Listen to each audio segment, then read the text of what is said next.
PM ശ്രീയിൽ ഒപ്പിട്ട തീരുമാനം തിരുത്തുന്നതുവരെ മന്ത്രിസഭായോഗം ബഹിഷ്കരിക്കാൻ CPI. നടപടി പുനഃപരിശോധിക്കുന്നതുവരെ മന്ത്രിസഭായോഗത്തിൽ നിന്ന് വിട്ടുനിൽക്കാനാണ് CPI സെക്രട്ടേറിയറ്റ് തീരുമാനം. തിങ്കളാഴ്ച സംസ്ഥാന എക്സിക്യൂട്ടീവ് ചേർന്ന അന്തിമ തീരുമാനമെടുക്കും. വൈകിട്ട് 5 മണിക്ക് ബിനോയ് വിശ്വം മാധ്യമങ്ങളെ കാണും. മന്ത്രിസഭയെ ഇരുട്ടിൽ നിർത്തിയാണ് കരാർ ഒപ്പിട്ടതെന്ന് പറഞ്ഞ മന്ത്രി GR അനിൽ രാവിലെ ആഞ്ഞടിച്ചിരുന്നു. 2 തവണ മന്ത്രിസഭയിൽ മാറ്റിവെച്ചിട്ടും കരാറിൽ എങ്ങനെ ഒപ്പുവെച്ചതെന്ന് വിദ്യാഭ്യാസ മന്ത്രി സമൂഹത്തോട് വ്യക്തമാക്കണമെന്നും GR അനിൽ ആവശ്യപ്പെട്ടു. ഷിജോ കുര്യൻ വിവരങ്ങൾ നൽകാനായി ചേരുന്നുണ്ട്. ഷിജോ, 2 മണിക്കൂറായി യോഗം നടക്കുന്നുണ്ടായിരുന്നു. യോഗം പൂർത്തിയായോ? എന്ത് തീരുമാനത്തിലേക്കാണ് എത്തിയത്? അടുപ്പിച്ച് തന്നെ നിൽക്കുകയാണല്ലേ CPI?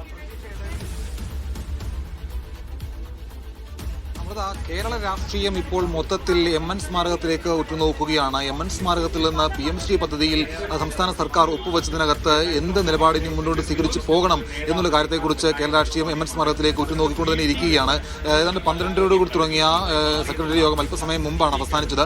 വൈകിട്ട് 5 മണിക്ക് CPI സംസ്ഥാന സെക്രട്ടറി ബിനോയ് വിശ്വം മാധ്യമങ്ങളെ കണ്ട് സെക്രട്ടേറിയറ്റ് യോഗത്തിന്റെ തീരുമാനങ്ങൾ വിശദീകരിക്കും.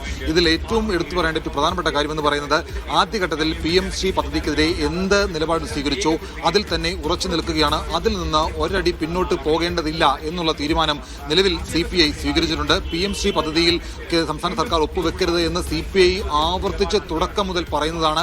ആ ഒപ്പുവെച്ച തീരുമാനം അങ്ങേയറ്റം മുന്നണി മര്യാദയുടെ ലംഘനമാണ് എന്നുള്ള കാര്യം CPI നേതൃത്വം പറയുന്നുണ്ട്. അപ്പോൾ അതിനകത്ത് CPIക്കുണ്ടായിട്ടുള്ള എല്ലാ അതൃപ്തിയും CPI സെക്രട്ടറി യോഗത്തിൽ മന്ത്രിമാരും അതുപോലെ തന്നെ മറ്റ് ബന്ധപ്പെട്ട പ്രതിനിധികളും എല്ലാവരും തന്നെ പറയുന്നുണ്ട്. അതിലെ അന്തിമമായിട്ടുള്ള തീരുമാനമെന്ന് പറയുന്നത് വൈകിട്ട് 5 മണിക്ക് ബിനോയ് വിശ്വം മാധ്യമങ്ങളെ കണ്ട് പറയും. മറ്റൊരു കാര്യമെന്ന് പറയുന്നത് ഈ നിലപാട് തിരുത്തുന്നതുവരെ PM ശ്രീ പദ്ധതിയിൽ ഒപ്പിട്ട നിലപാട് തിരുത്തുന്നതുവരെ മന്ത്രിസഭായോഗത്തിൽ പങ്കെടുക്കാതെ മാറി നിൽക്കാം എന്നുള്ള കാര്യം മന്ത്രിമാർ സെക്രട്ടറി യോഗത്തിൽ പറഞ്ഞിട്ടുണ്ട് എന്നുള്ള ചില വിവരങ്ങൾ കൂടി ലഭിക്കുന്നുണ്ട്. അതായത് രാജിവെക്കാൻ പറഞ്ഞാൽ ഇപ്പോൾ പാർട്ടി പറയുകയാണ് മന്ത്രിമാർ രാജിവെക്കൂ അല്ലെങ്കിൽ മന്ത്രിസഭാ യോഗത്തിൽ പങ്കെടുക്കാതെ മാറി നിൽക്കൂ എന്ന് പാർട്ടി പറഞ്ഞാൽ അത് പൂർണ്ണമായിട്ട് ഉൾക്കൊള്ളാം എന്നുള്ള കാര്യം മന്ത്രിമാർ ഈ പറയുന്ന സെക്രട്ടറി യോഗത്തിൽ അറിയിച്ചിട്ടുണ്ട്. അപ്പോൾ എന്തും സംഭവിക്കാം, എന്ത് തീരുമാനവും എടുക്കാം എന്നുള്ള ഒരു തീരുമാനത്തിലേക്കാണ് CPIയുടെ സെക്രട്ടേറിയറ്റ് യോഗം എത്തിച്ചേർന്നത്.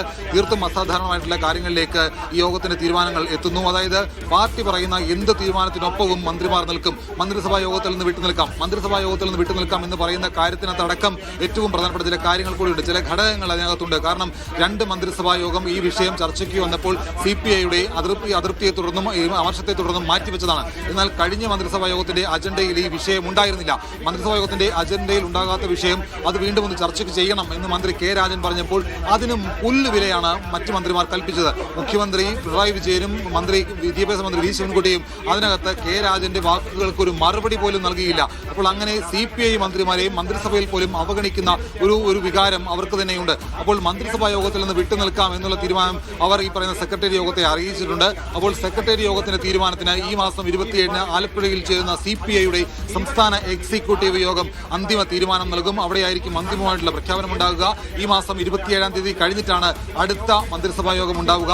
അപ്പോൾ അങ്ങനെ CPI എക്സിക്യൂട്ടീവ് കൂടി അതിന് അന്തിമമായിട്ടുള്ള തീരുമാനം അനുമതി കൊടുത്തു കഴിഞ്ഞാൽ ഒരുപക്ഷെ മന്ത്രിസഭാ യോഗത്തിൽ നിന്ന് CPIയുടെ മന്ത്രിമാർ വിട്ടുനിൽക്കും. എന്തായാലും മന്ത്രിസഭാ യോഗത്തിലടക്കം വലിയ ഒരു അവഗണന തങ്ങൾ നേരിടുന്നുണ്ട് എന്നുള്ള കാര്യം സെക്രട്ടറി യോഗത്തിൽ മന്ത്രിമാർ അറിയിച്ചിട്ടുണ്ട്. അപ്പോൾ അങ്ങനെയെങ്കിൽ ഈ പറയുന്ന പദ്ധതിയിൽ ഒപ്പിട്ട തീരുമാനം പിൻവലിക്കുന്നതുവരെ മന്ത്രിസഭാ യോഗത്തിൽ നിന്ന് വിട്ടുനിൽക്കാം എന്നുള്ള കാര്യങ്ങൾ പറയുമ്പോൾ അങ്ങനെ ഒരു കാര്യത്തിലേക്ക് പോകാനുള്ളൊരു സാധ്യത ഉണ്ടാകുമോ എന്നുള്ള അങ്ങനെ ഒരു കടുത്ത തീരുമാനത്തിലേക്ക് പോകുമോ എന്നുള്ള കാര്യങ്ങളൊക്കെ ഒരുപക്ഷെ ആലോചിച്ചായിരിക്കും തീരുമാനമെടുക്കുക. പക്ഷേ മന്ത്രിസഭാ യോഗത്തിൽ നിന്ന് വിട്ടുനിൽക്കാം എന്നുള്ള കാര്യങ്ങൾ ഈ പറയുന്ന യോഗത്തിൽ ചർച്ചയായിട്ട് ഉയർന്നു വന്നിട്ടുണ്ട്. അപ്പോൾ അങ്ങനെ ഈ വരുന്ന തീരുമാനത്തിന് അടുത്ത 27-ാം തീയതി ചേരുന്ന CPI സംസ്ഥാന എക്സിക്യൂട്ടീവ് ആയിരിക്കും അന്തിമ തീരുമാനം നൽകുക.